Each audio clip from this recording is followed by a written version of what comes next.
Hi everybody, welcome to our training tip number 2 for our lockdown and our little bit of online training. So I got asked the other day about canter transitions and the aid for canter. So I thought I'd do a quick session on with respect to that because it's a favourite one of mine. Canter's my favourite pace. So canter seat and aids, and for me the easiest way to explain it, if someone asks me what my canter aid is, the aid I use to get to canter is the same as the aid I use to maintain canter. So, for example, if we're teaching a young horse when you're starting a young horse and you're starting them cantering for the first time, they don't know what canter aid means. So we get that horse into canter however we can. Just let it bowl along, let it drop into canter, whichever. Then sit there and show them this is my canter aid. My canter aid comes from for the most part from my lower back. My leg position with the inside leg near the girth, the outside leg slightly back, tells my horse which lead I want it to actually pick up. So whichever leg is forward, that's the canter lead I want. And if I do this correctly, it leads later on into flying changes that all I've got to do is swap my legs and my horse knows it's a change. So my leg position tells the horse the canter lead that I want to get, because that leg position is the same as the leg position when you're doing shoulder in and travers and half pass and any number of other things, and even just the circle. So the leg itself doesn't actually tell the horse I'm about to go to canter. So what tells the horse to change to canter is what my seat does. So my seat will go, if I'm in trot, my seat will actually be working a little bit like that. To go to canter, I'll go ready, ready, ready, and then I'll take my shoulders back and slightly rock my hip forward to go to canter. Because that's the movement my seat does when it's in canter. Okay, so the seat does that slight rock. So my horses know that when my seat changes into that, they're required to change pace with me. And the important thing is that changing to canter is a change of pace, not a change of speed. Horses can actually canter at the same speed that they can walk. Technically, you can teach a horse to canter in reverse, canter backwards. But it's a change of pace, and you've got to get in your head that you don't speed up the horse in order to get canter. If you do that, and we're going to show a demonstration of this under saddle, if you do that, you end up with a really unbalanced canter. You want to step up into, on that first step, the canter that you want to start with. From there, if you need to, you can increase the speed, the rhythm, the tempo, all of those various things, again, which all comes from the seat. So they're the main things that we're going to look at. So the aid to get canter is the aid you use to maintain canter. And you teach yourself this by sitting on your horse in canter, or have somebody lunge you on the horse so you can focus on what your body's doing. And it also is reflective of our first session, which is carrying in your front court and riding the horse with your lower back. Keep your shoulders out of the equation. You do not want to come forward with the shoulders, canter here in the shoulders. You do that, you tighten your lower back and you cannot flow with the horse's body. You also then can't influence the feet and the collection anywhere near as much. Okay? So we're going to have a look at all of those things in the saddle and show you some exercises and demonstration of it. Okay?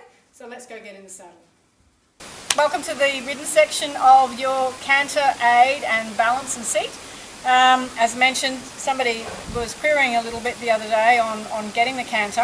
So for me, teaching the horse the canter aid, it's the aid I use to maintain canter is the aid I use to get canter. This also relates very much to our first session on the seat and the balance and the back. So teaching yourself not to canter with your shoulders. The minute you start adding your shoulders to canter, you disturb the horse's balance considerably, and you lose the ability to manoeuvre your horse a lot more. So we still want that core stability when we canter, and we're going to teach our horse that when my seat changes to canter, they need to change pace. So getting to canter is a change of pace, not a change of speed. We don't need to run our horse. A horse can comfortably go from rein back to canter without needing to speed up. They step up to canter.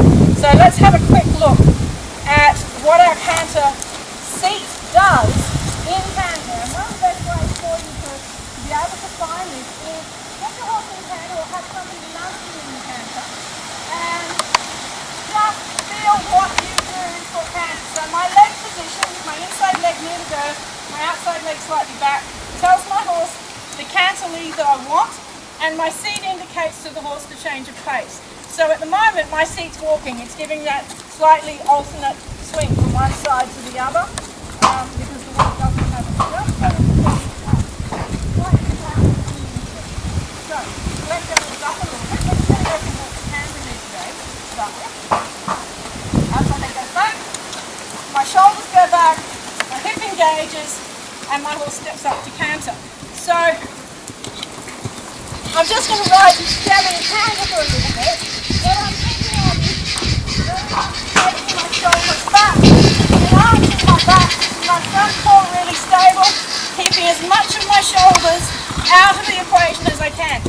If I take my shoulders in, I'll start to have too much movement come through my hand.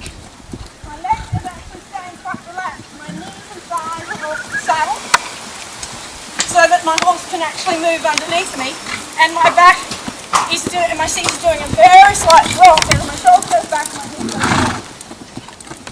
My legs just nudge for activity, help to steer the horse, help to guide the horse when she's catting. When I want her to come back, what I'm actually going to do is restrict my movement so I can close my upper thigh, stop my back, and my horse will stop without really having to pull on the rein.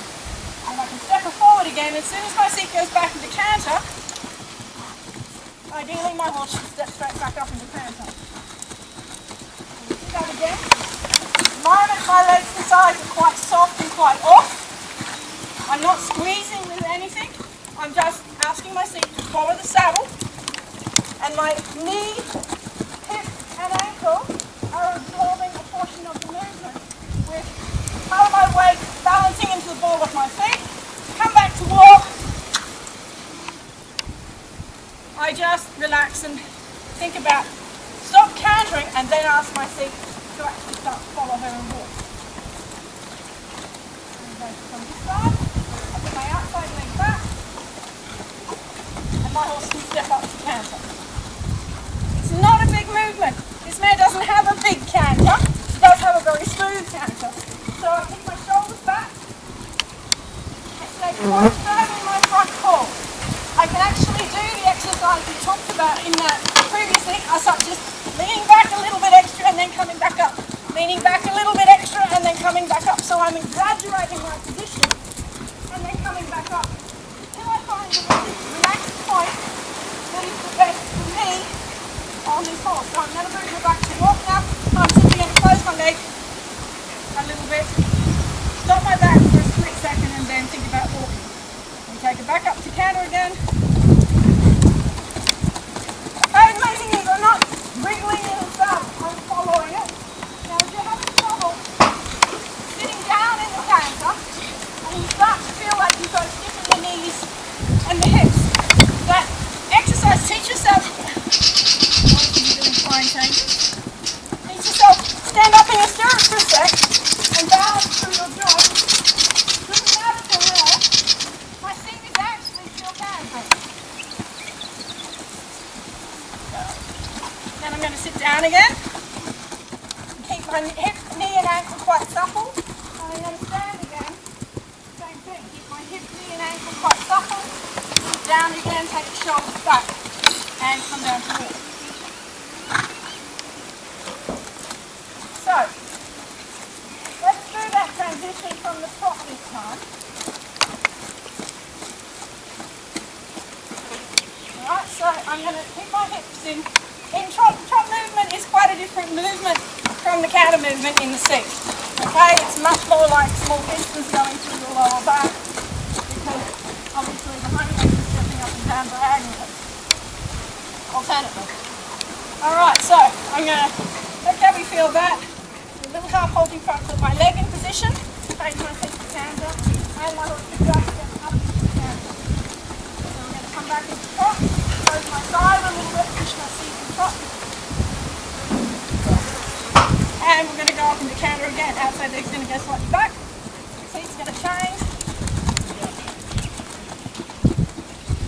All the time I'm trying to stay as stable in my shoulders as I can.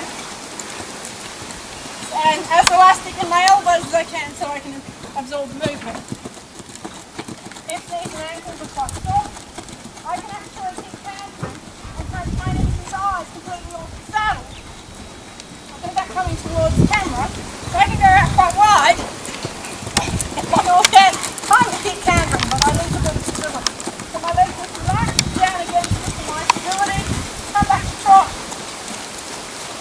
Well, again, reinforce the fact that you're carrying through that front core. No, let those shoulders come forward. Put my leg in position and take my horse to canter. You don't want the hip dog to speed up its trot in order to go to canter. See if we can do a bad one. So if I do this and if I drop my shoulders, my horse speeds up, she loses balance, I might still get canter. But the canter I end up with is quite fast and a little bit unstable. So we'll do it correctly this time. This time I take my shoulders back, leg in position, make my horse wait, change pace, and I get a better canter. Because I allow my horse to start from a point where it's actually balanced and waiting for me. So after a while, you don't, rein is just guiding and supporting, and same with the stop, I don't really need the hands to stop. So the main points with respect to that is keeping those shoulders out of the equation. You don't want to fold in your middle. Middle you start cantering by folding in your waist, you lose control of being able to direct the movement, and you destabilise your horse a little bit as well. So we want to keep that nice and tall up through here. Feel like initially that you might feel like you've got the shoulders a lot further back than you actually need to. But as I said before, to make position changes you first need to really exaggerate. Okay? So hope you enjoyed that, and look forward to catching up with you next time, and give me some feedback and let me know how you